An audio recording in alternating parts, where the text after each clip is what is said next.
Selamat siang pendidik Indonesia, salam pendidikan. Halo, aku ingin mengenalkan tentang Teaching.id. Teaching.id merupakan one-stop service platform pendidikan yang ditujukan untuk para guru Indonesia. Teaching.id bercita-cita untuk membangun pendidikan Indonesia melalui guru-guru dengan memberikan dukungan fasilitas penunjang untuk meningkatkan kompetensi para guru. Kami hadir untuk guru Indonesia sejak tahun 2017. Hingga saat ini sudah mencapai lebih dari 10.000 guru yang mendaftar di website Teaching.id. Tidak hanya guru-guru Indonesia yang bergabung dengan Teaching.id, namun lebih dari 300 sekolah dan beragam komunitas pendidikan yang juga ikut bergabung di dalamnya. Terdapat 6 fitur yang mendukung peningkatan kompetensi guru pada Teaching.id, yaitu media sosial, lowongan kerja, forum, blog, training, dan marketplace. Yuk daftarkan diri Anda di website Teaching.id segera.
Selamat siang pendidik Indonesia, salam pendidikan.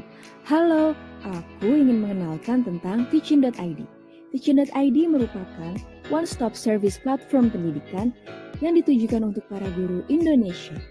Teaching.id bercita-cita untuk membangun pendidikan Indonesia melalui guru-guru dengan memberikan dukungan fasilitas penunjang untuk meningkatkan kompetensi para guru.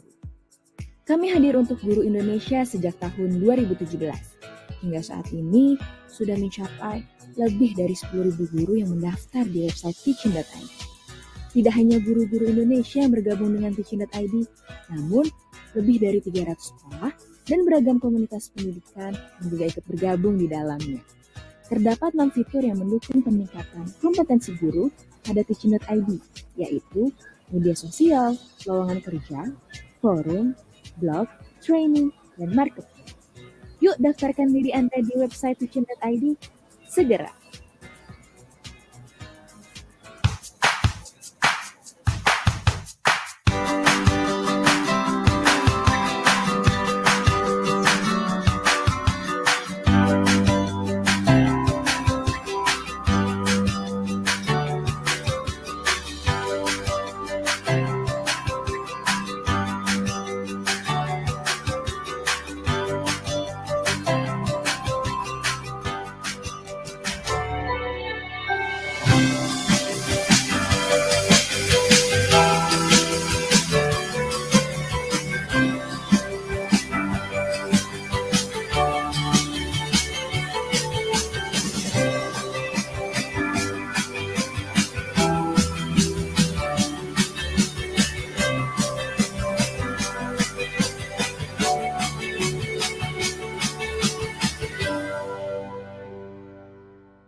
Halo, selamat siang menjelang sore,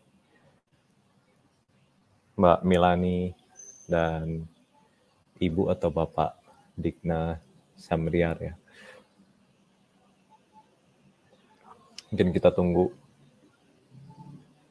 beberapa menit, ada beberapa teman-teman yang mungkin mau join juga.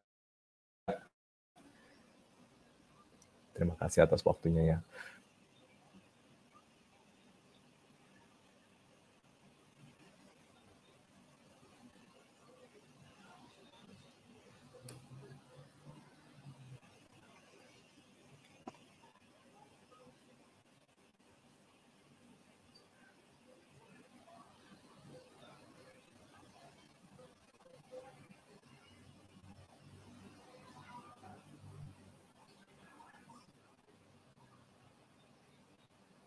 Mungkin sekedar informasi untuk Bapak Ibu yang sekarang sudah ada di sini. Kita ini dari Mentor Inc. Saat ini kita adalah sebuah platform yang menghubungkan antara mentee dan mentor gitu ya. Mentee adalah seseorang yang ingin belajar sesuatu dan mentor adalah seorang yang mungkin punya pengalaman atau pengetahuan tertentu yang bisa dibagikan ke orang-orang yang ingin mempelajari hal tersebut gitu. Nah, kita sebagai platform ini menggunakan teknologi untuk mempertemukan mentee dan mentor dimanapun mereka berada, dan yang kita lakukan di sini juga adalah untuk mengukur keefektifan sebuah hubungan mentoring gitu ya. Kita melihat atau kita mengukur bagaimana progres dari mentoring tersebut selama hubungan itu berlangsung.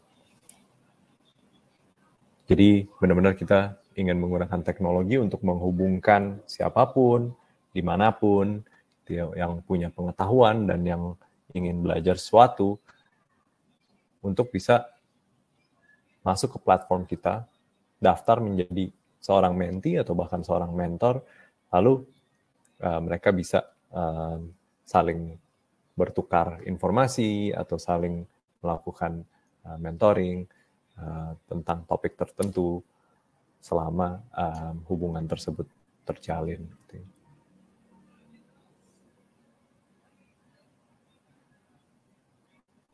Mbak Milani, aku mau ngetes nih, suaraku kedengeran nggak ya? Aku bisa ngeliat Mbak Milani nih. Oke. Mbak Milani boleh ngetes ngomong nggak in case ada yang mau ditanya juga.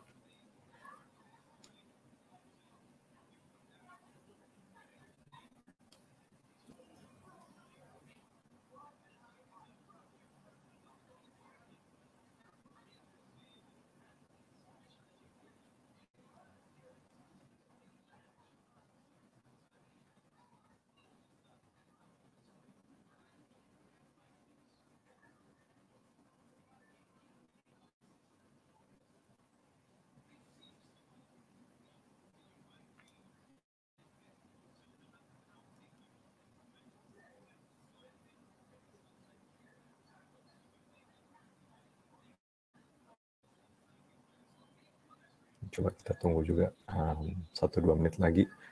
Siapa tahu ada yang mau join lagi.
Oke, karena udah jam 2:06, mungkin saya akan coba jelasin sedikit kali ya. Mentoring ini sebenarnya apa sih? Gitu ya. Oke.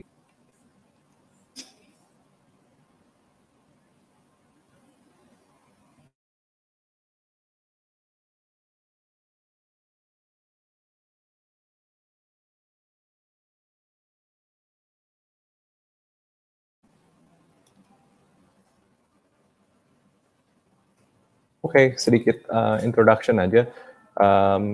Mentoring itu sebenarnya kan sesuatu yang udah cukup lama ya. Aktivitas yang dilakukan di sini hanyalah sesuatu yang simple, yaitu seorang mentee dan seorang mentor saling bertemu dan mereka menjalin sebuah hubungan mentoring.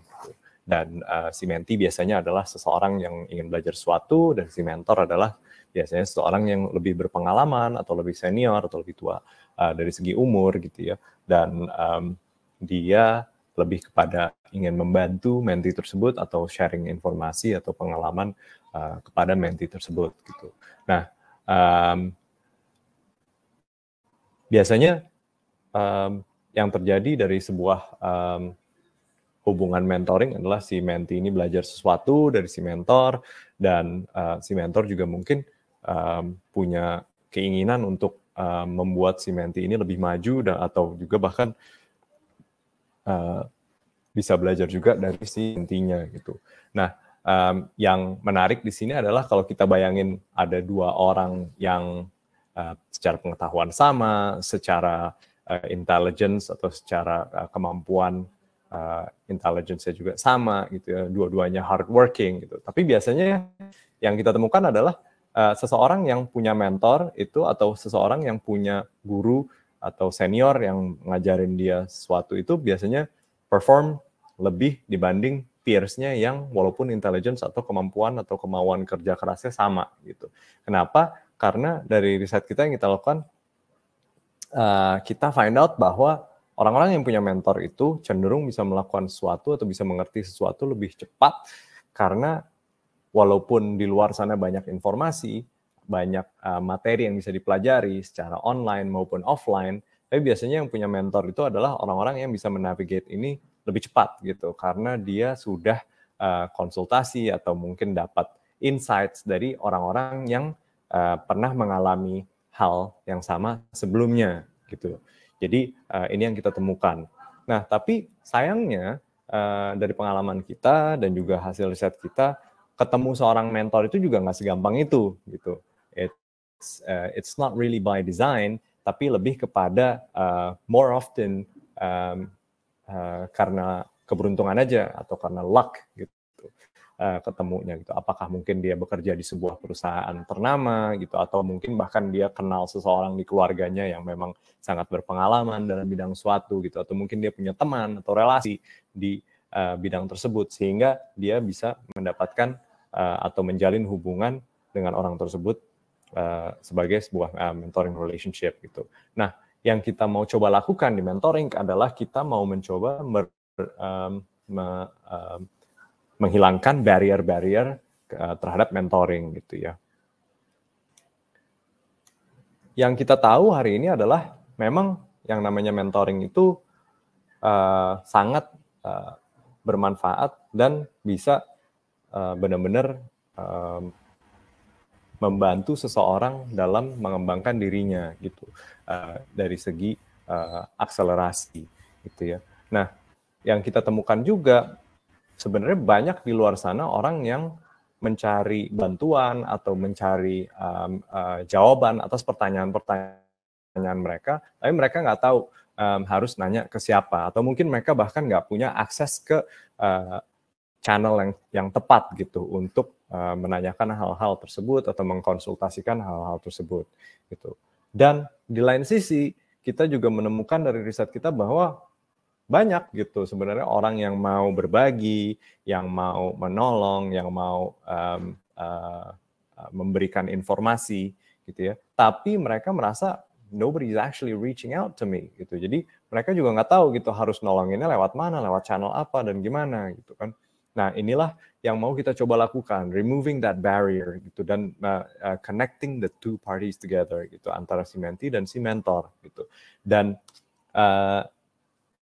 di Indonesia ini seperti budaya timur pada umumnya gitu ya, masih terdapat apa yang namanya power distance gitu. Power distance ini dalam artian seseorang yang lebih junior atau merasa dirinya lebih junior dibanding orang lain, dia akan segan untuk pergi ke orang yang lebih senior tersebut untuk bertanya atau berkonsultasi gitu. Walaupun seseorang yang lebih senior tersebut sangat-sangat bersedia dan sangat-sangat terbuka untuk menerima seseorang untuk berkonsultasi atau menanyakan sesuatu pada dia gitu ya. Nah, inilah yang disebut dengan power distance. Again, this is what we want to be able to overcome. Jadi dengan memberikan pesan ke mentee bahwa hey, orang-orang ini sangat bersedia loh untuk kalian sapa atau untuk kalian datengin gitu. Mereka bisa hopefully overcome that power distance gitu. Lalu problem yang kita lihat ada di masyarakat sekarang juga kalaupun misalkan mentoring itu sudah terjadi, ya, problem yang kita temukan adalah gimana cara mengukur apakah sebuah hubungan mentoring itu progresnya signifikan atau enggak gitu. Jadi gimana kita benar-benar bisa mengukur keefektifan sebuah program mentoring gitu. Itu yang sekarang belum ada solusi yang nyata untuk measurement atau analytics tersebut. Gitu. Jadi lagi-lagi inilah yang mentoring coba kembangkan gitu ya bersama beberapa perusahaan dan juga institusi pendidikan yang menjadi partner kita di Indonesia. Sebagai contoh, ini adalah sesuatu yang kita alami baru-baru ini gitu ya, di mana seseorang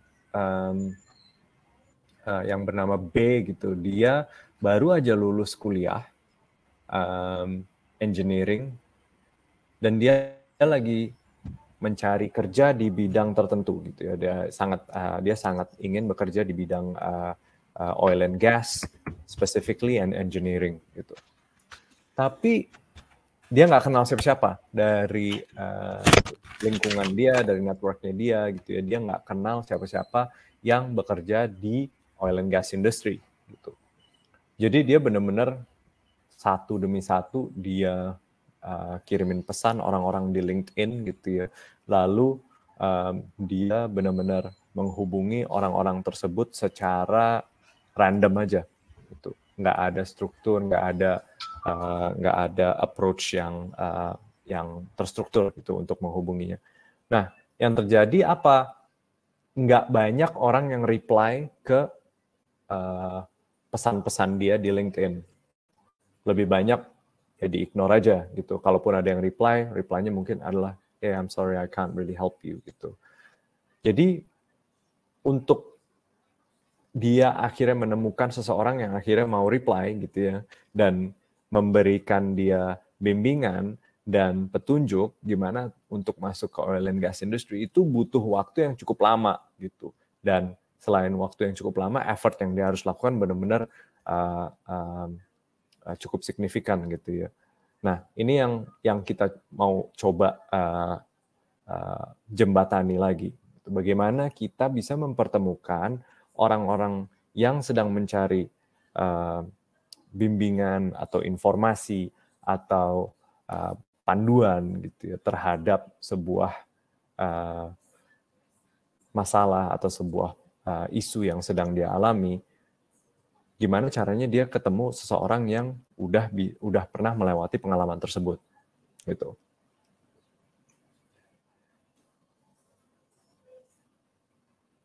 Sekedar informasi mengenai apa sih sebenarnya yang kita mau coba jembatani gitu ya. Tentunya kita sebelum kita mencoba membangun jembatani kita harus tahu dulu gitu ya apa sebenarnya dua hal yang ingin kita jembatani. Dari sini kita melihat yang paling fundamental atau yang paling dasar adalah mungkin belum banyaknya orang atau pihak yang tahu akan manfaat mentoring. Gitu. Sebenarnya benefitnya apa sih gitu. Walaupun sudah banyak sekali riset secara global ataupun di Indonesia tentang manfaat-manfaat mentoring gitu ya. Dan ini bukanlah sesuatu yang baru, bukanlah sesuatu aktivitas yang baru. Ini sudah dari dulu, sudah dari pertama kali mungkin human kind exist gitu. Ini sudah ada. Gitu. Tapi memang mungkin benefitnya itu hanya bisa dirasakan oleh orang-orang yang sudah pernah melaluinya gitu. Lalu kedua, banyak yang beranggapan bahwa mentoring itu sebenarnya sebuah kegiatan atau sebuah aktivitas yang sifatnya eksklusif gitu. Padahal sebenarnya enggak. Lagi-lagi ini berkaitan dengan power distance yang tadi sempat saya bicarakan gitu ya. Seorang mentee itu akan segan untuk reach out ke seseorang yang lebih senior atau lebih tua atau lebih berpengalaman dibandingin dia gitu. Lalu problem yang ada juga gitu dalam hal knowledge adalah bagaimana kita mengukurnya gitu? Apakah seseorang cocok dengan mentee ini atau mentor ini gitu? Dan seberapa besar impact yang didapatkan dari kegiatan atau hubungan mentoring tersebut. Nah, itu pertama dari knowledge gap-nya. Lalu ada juga gap yang kedua gitu ya, kalau kita bisa kategorikan gap yang kedua ini sebagai market gap gitu. Di market atau di masyarakat kita cenderung masih sangat-sangat terbatas gitu wadah atau institusi yang dapat memfasilitasi program mentoring ini. Kalau kita tanya ada apa enggaknya sih, ada gitu ya. Banyak atau sedikitnya mungkin banyak, tapi benar-benar masih sangat-sangat terfragmentasi gitu. Terfragmentasi dalam artian mungkin tidak ada sesuatu yang atau belum ada sesuatu yang sangat-sangat scalable gitu, yang benar-benar bisa semua orang berpartisipasi, yang sifatnya inklusif, dan yang bisa dijangkau oleh siapapun. Dan yang terakhir, market gap yang kita temukan adalah, nah yang ini belum ada gitu ya, yang benar-benar mengukur secara ilmiah, secara terstruktur, bagaimana impact terhadap hubungan mentoring atau sebuah aktivitas mentoring.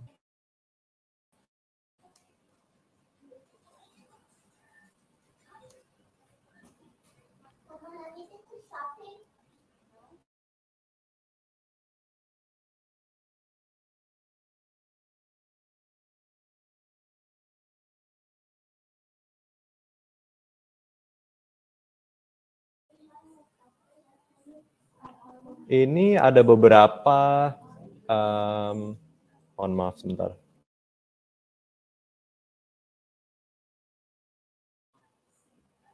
Ini ada beberapa riset yang kita temukan gitu ya mengenai benefit dari mentoring itu sendiri. Pertama udah pasti ini terjadi improvement dalam hal social emotional skills atau social emotional strengths gitu.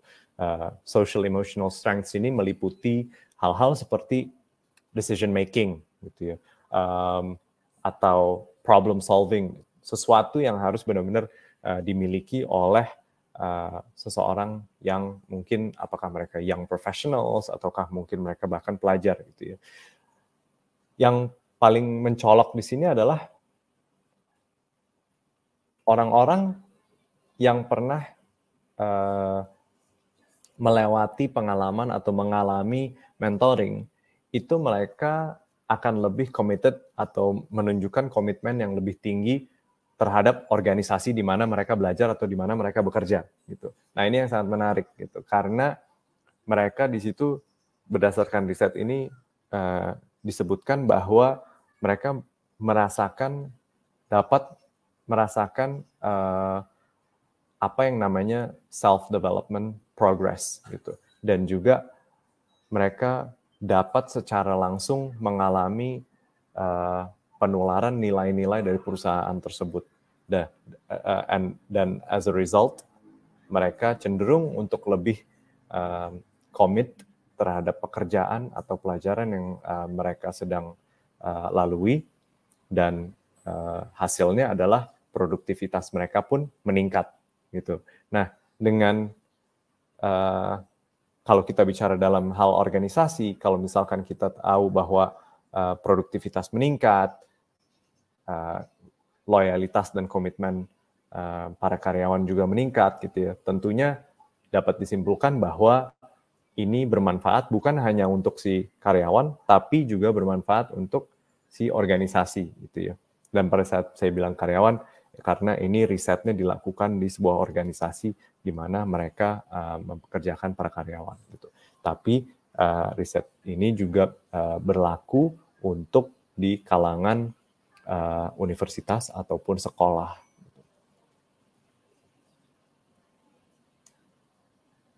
Oke, nah kalau kita udah tahu manfaat mentoring itu apa, dan kalau memang kita sudah bisa mempertemukan si mentee dan si mentor gitu ya. Lalu apalagi nih yang bisa kita lakukan supaya kita benar-benar bisa mendapatkan benefit yang optimal atau yang maksimal dari kegiatan mentoring tersebut gitu.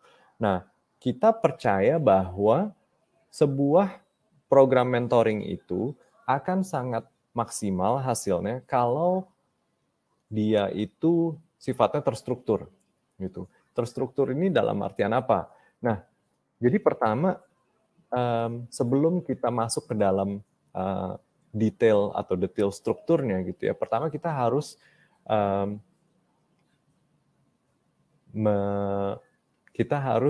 meng-ensure beberapa hal ini tercapai gitu sebelum kita menentukan strukturnya. Pertama, kita mau membuat sebuah aktivitas mentoring itu menjangkau seluruh lapisan masyarakat gitu. Jadi siapapun bisa mengakses mentoring ini gitu ya. Lalu kedua, kita harus menjadikan ini sebuah bagian dari budaya sebuah organisasi atau institusi pendidikan.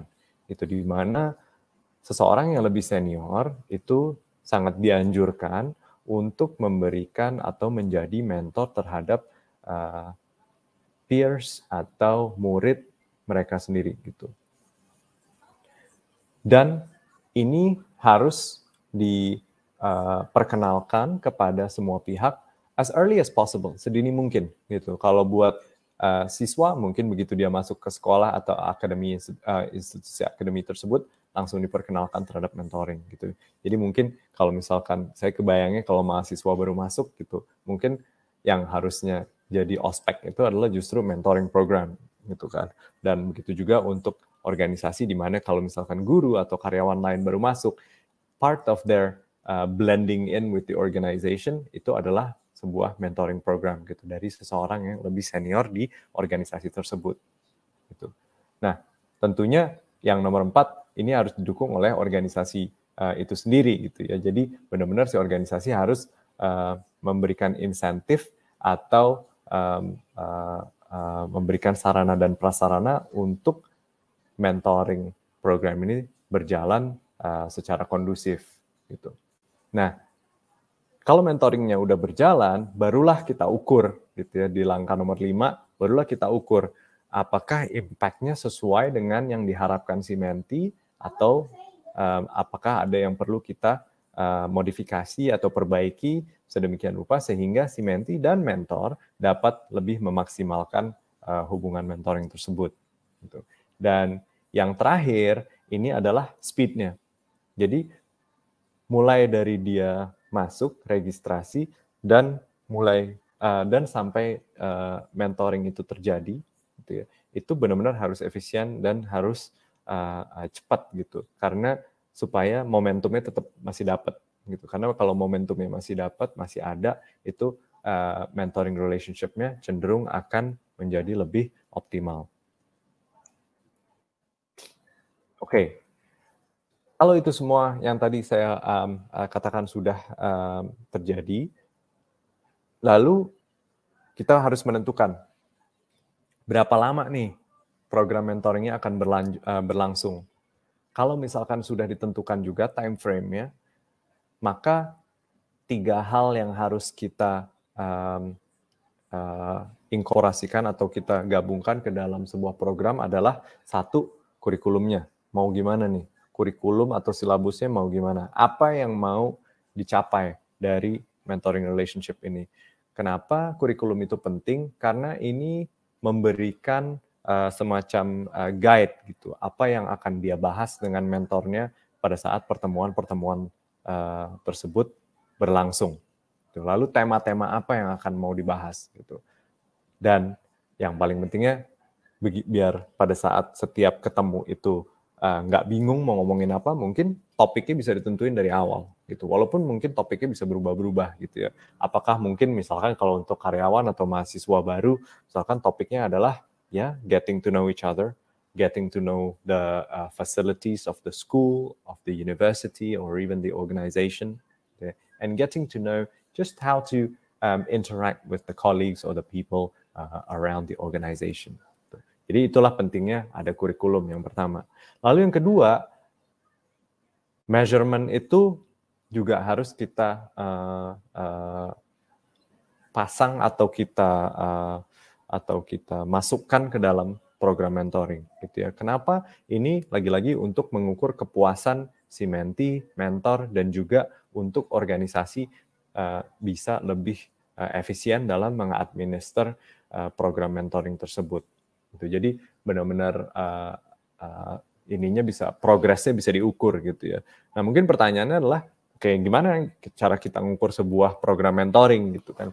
Nah ada beberapa hal yang bisa kita ukur di situ gitu ya. Tapi sebagai contoh yang umum aja, mungkin pada saat mentoring itu berlangsung, si mentee punya beberapa goal atau beberapa objektif yang ingin dia capai gitu. Jadi contohnya mungkin dia ingin public speaking, ataukah dia ingin belajar, atau dia ingin lebih bisa percaya diri, atau mungkin dia ingin menguasai beberapa skill technical tertentu. Gitu. Nah itu kita benar-benar kita dokumentasikan di dalam sebuah individual development plan. Nah dari individual development plan ini, tiap bulan selama mungkin 3, 4, atau 5 bulan, atau bahkan 6 bulan mungkin gitu, itu kita kita monitor progresnya gitu. Apakah goals atau objektif tersebut sudah tercapai apa belum gitu. Ini sebuah contoh yang umum aja gitu ya. Nah, lalu yang terakhir itu menurut kita penting juga adanya alat untuk mengukur atau untuk memonitor kegiatan mentoring secara keseluruhan gitu ya. Jadi ini contohnya, mungkin saya kasih lihat aja seperti ini gitu ya, yang udah kita kembangkan. Ini adalah dashboard yang bisa dilihat oleh sebuah organisasi atau sebuah institusi akademi gitu ya, yang institusi pendidikan, yang melaksanakan sebuah program mentoring. Jadi mereka benar-benar bisa ngelihat dari waktu ke waktu, ada berapa sih jumlah mentinya, ada berapa jumlah mentornya, dan bagaimana hubungan mentoringnya berlangsung gitu. Apakah mereka sering ketemu, frekuensi ketemunya apakah sering, konstan, atau menurun gitu ya, atau meningkat, itu semua bisa kelihatan. Kenapa menurut kita ini dapat membantu sebuah program mentoring? Karena ini benar-benar terjadi accountability gitu ya, atau akuntabilitas untuk para mentee dan para mentor, untuk mereka benar-benar menjalankan program mentoring itu. Dan ini juga memberikan si organisasi atau si institusi pendidikan pandangan atau insights gitu ya, yang bisa mereka dapatkan dari feedback para mentee dan mentor. Sehingga jika memang ada sesuatu yang harus diperbaiki pada saat mentoring program itu berlangsung, si organisasi bisa dapat melihatnya secara live. Gitu.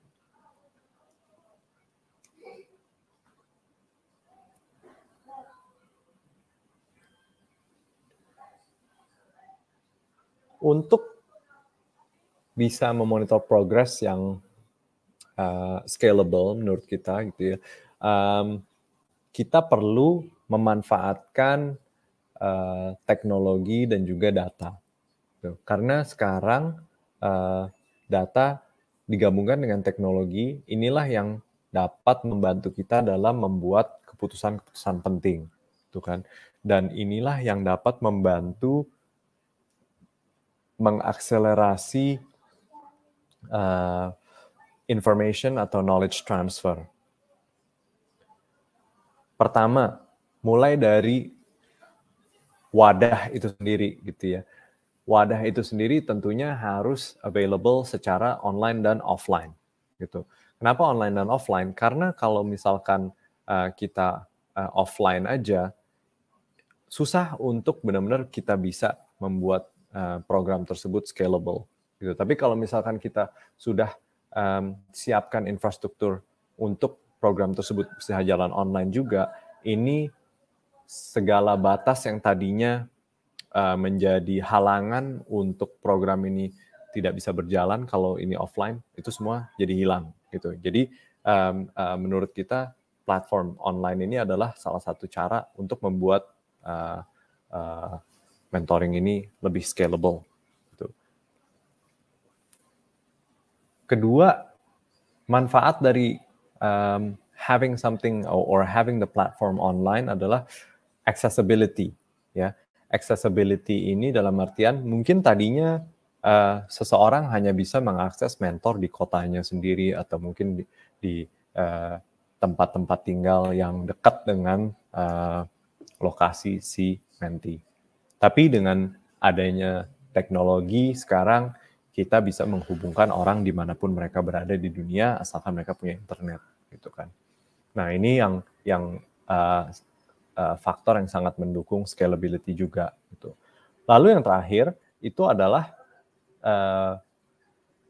lebih bisanya kita mengambil data jika platform tersebut sifatnya online. Gitu. Karena kalau offline mungkin kan kita agak sulit gitu ya dapetin data-data feedback dari mentee maupun mentornya gitu. Tapi kalau ini online itu feedback dan penilaian terhadap sebuah program mentoring itu sangat-sangat mudah untuk didapatkan. Gitu. Nah, kalau kita udah punya platform yang bisa diakses dari berbagai macam tempat, oleh berbagai macam orang, dan juga mudah buat mereka memberikan feedback, barulah data tersebut kita olah untuk menjadi sebuah tolak ukur dan kita analisa untuk memperbaiki hal-hal yang mungkin perlu diperbaiki berdasarkan feedback yang kita dapatkan dari mentee ataupun mentor. Gitu. Nah, ini membuat kita dapat memonitor segala sesuatunya dengan lebih cepat gitu, tanpa harus menunggu tanpa harus menunggu program mentoring tersebut selesai. Gitu. Jadi misalkan program mentoringnya berlangsung selama 6 bulan atau bahkan 12 bulan, tapi di bulan pertama, kedua, ketiga kita juga udah tahu gitu. Kira-kira oke, apa nih ada yang perlu kita modifikasi apa enggak, ataukah ada yang perlu kita perbaiki atau enggak gitu ya.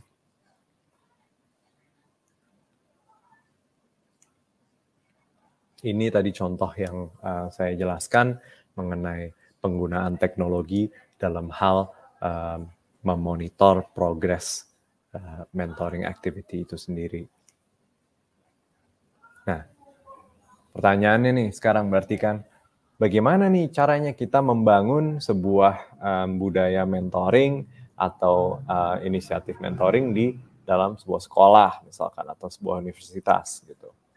Mungkin pertama yang harus kita jawab di sini adalah kenapa atau apa yang mau kita komunikasikan ke siswa atau mahasiswa gitu. Kenapa kita mau membangun this knowledge sharing or experience sharing habit gitu. Jadi itu harus kita komunikasikan secara baik gitu ya. Dan selain itu kita juga harus mengkomunikasikan benefitnya kepada mahasiswa atau siswa secara eloquent juga gitu supaya mungkin mereka juga tahu gitu, oke, kalau saya ikut mentoring apa sih yang akan saya dapat gitu, ya kan? Yang bisa kita kembangin juga pada saat mentoring atau membentuk sebuah program mentoring adalah bagaimana caranya kita memperkenalkan yang namanya cross level mentoring gitu. Cross level mentoring itu dalam artian jadi siapapun bisa menjadi mentee di organisasi tersebut gitu. Siapapun bisa menjadi mentor di organisasi tersebut. Jadi sehingga terjadi semacam best practice atau semacam cross pollination of best practice. Contohnya misalkan dosen atau guru yang nggak pernah ngajar sekelompok siswa, dia menjadi mentor untuk sekelompok siswa tersebut gitu. Dan vice versa gitu kan. Ini yang pernah kita coba di sebuah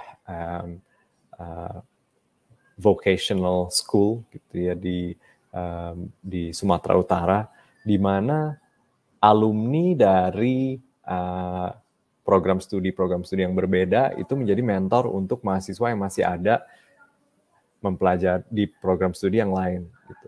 Dan ternyata dari situ ini malah menjadi semacam eye-opening experience gitu untuk si mahasiswa dari program studi yang berbeda tersebut gitu. Dan yang seperti saya bilang barusan gitu ya, kalau bisa libatkanlah alumni sekolah atau alumni universitas di dalam program mentoring tersebut gitu. Karena alumni inilah yang sangat-sangat relevant gitu experience atau information sharing-nya. Mungkin para mahasiswa banyak belajar secara akademis dari universitas gitu, tapi mungkin yang pengen mereka tahu sebenarnya hal-hal praktikal seperti, Kak, CV-nya untuk bisa waktu itu kakak masuk kerja di perusahaan ini bagaimana sih gitu, atau mungkin tips-tips kayak gimana sih cara kita mempersiapkan diri kita untuk 30 hari pertama kerja gitu misalkan. Jadi benar-benar sesuatu yang masih fresh in their minds gitu ya kalau kita libatkan alumninya, dan mungkin bukan sesuatu yang didapatkan secara akademis di universitas ataupun di sekolahnya. Gitu. Nah, terakhir, kenapa atau benefit apa nih yang akan didapatkan gitu oleh si universitas atau si sekolah kalau menerapkan mentoring program di sekolahnya gitu. Nah, ini yang menarik gitu. Dari pengalaman kita ngadain ini secara online gitu dengan sebuah universitas di Sumatera Utara, itu mereka banyak dapat insight dari para mahasiswanya mengenai apakah hal-hal yang saya pelajarin di universitas ini relevan atau enggak gitu. Lalu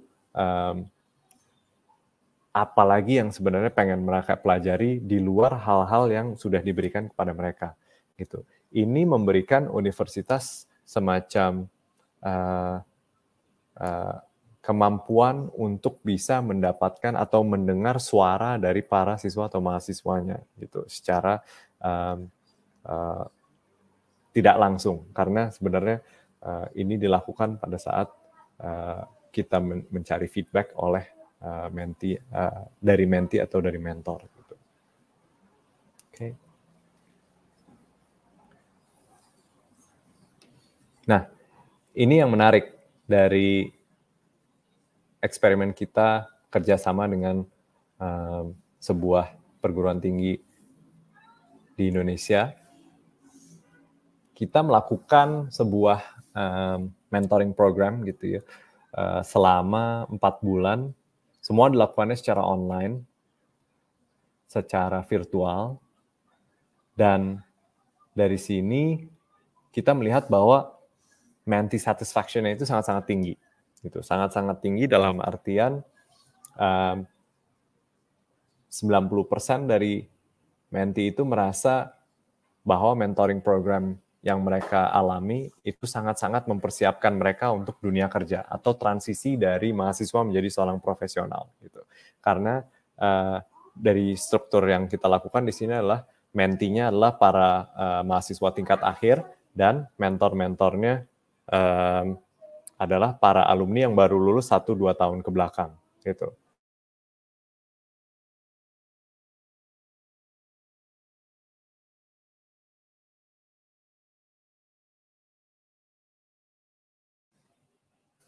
Maaf, saya lanjut lagi. Tadi ada sedikit gangguan. Nah, dari semua yang kita survei, ya, skor yang mereka berikan juga sangat-sangat baik, gitu, yaitu 4,6 dari 5. Kenapa? Karena setelah kita teliti lebih lanjut feedback dari mereka ngerasa di tempat mereka kuliah itu sangat-sangat bagus untuk memberikan mereka ilmu yang nantinya akan berguna di tempat kerja gitu ya. Tapi practical knowledge atau practical experience-nya itu mungkin mereka nggak bisa mendapatkan secara akademis gitu. Ini contohnya kayak, oke, Kak, kalau saya diundang meeting sama seseorang yang mungkin dia level direksi di perusahaannya gitu, saya harus melakukan apa sih, Kak? Apa yang harus saya persiapkan? Nah, ini hal-hal kayak gini kan mungkin tidak sepenuhnya bisa dijawab oleh para anggota fakultas atau akademisi di sekolahnya gitu ya, atau di universitasnya. Nah, inilah yang mereka dapatkan dari para alumni yang menjadi mentor mereka gitu. Jadi hal-hal lain kayak contohnya bagaimana sih cara menulis CV yang cocok untuk bekerja di perusahaan A gitu. Ini adalah hal-hal yang mereka bisa dapatkan lebih baik jika mereka berbicara dengan seseorang yang sedang mengalaminya atau baru saja mengalaminya 1-2 tahun yang lalu. Oke.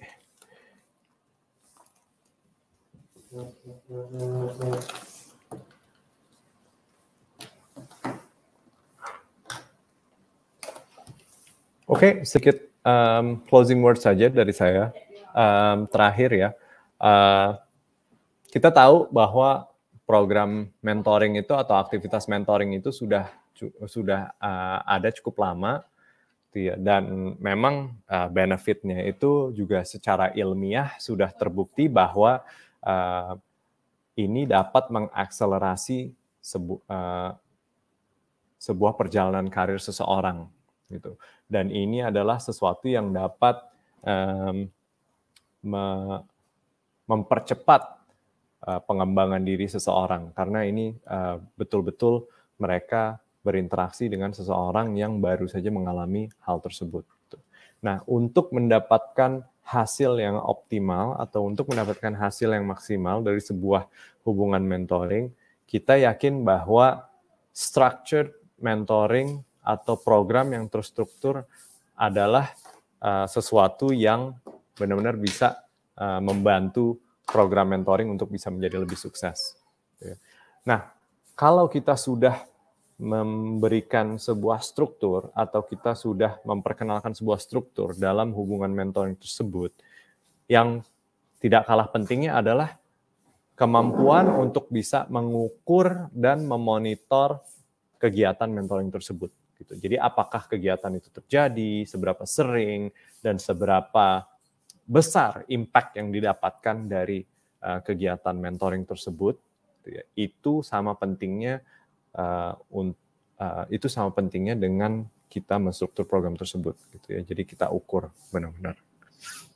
Dan yang terakhir, memperkenalkan kegiatan mentoring sedini mungkin ini akan membiasakan seseorang untuk bisa mencari resources dengan lebih baik di masa depannya, gitu. Karena dia sudah mengalami benefit mentoring sedini mungkin, gitu ya. Jadi ke depannya, jika dia mengalami roadblock atau dia mengalami sebuah masalah atau kesulitan dalam menghadapi sesuatu, dia akan tahu harus bisa kemana dan dia akan bisa lebih baik menavigasi masalah atau isu tersebut. Karena dari pengalaman dia sebelumnya tentang mentoring. Gitu. Kurang lebih itu aja presentasi dari kami hari ini, memperkenalkan Mentor Inc. dan apa manfaat mentoring dan bagaimana kami dapat membantu berbagai organisasi dan juga institusi pendidikan untuk menerapkan program mentoring di tempat mereka bersama dengan para siswa, mahasiswa, ataupun karyawan di organisasi atau institusi pendidikan tersebut. Terima kasih atas perhatian dan kerjasamanya. Terima kasih juga kami ucapkan kepada Teach-In sudah mengundang kami di acara Teach-In Conference 2021 hari ini. Jika ada pertanyaan, bisa langsung tulis di chat, atau jika ada pertanyaan yang mungkin baru kepikiran nanti, boleh email kita di info@mentorinc.io, info gitu ya, @mentorinc.io. Ada di layar email kita, dan jangan lupa untuk follow Instagram kita juga di Mentor Inc. Official. Kita juga punya halaman LinkedIn di Mentor Inc. pakai titik di belakangnya. Lalu website kita, bagi teman-teman yang mau daftar menjadi mentor atau mentee, ini semua pada saat ini sekarang semuanya gratis, tidak ada bayaran, tidak ada pungutan biaya juga ya untuk menjadi mentor atau menjadi mentee, dan untuk connect bersama mentee dan mentor itu tidak ada biayanya sama sekali. Bisa di www.mentorinc.io. Oke, itu aja dari saya. Atas perhatian dan kerjasamanya, saya ucapkan banyak terima kasih. Jika ada pertanyaan, boleh email ke kita langsung, dan I would be more than happy, or we would be more than happy to discuss with you how we can implement mentoring in the workplace or in the schools. Terima kasih.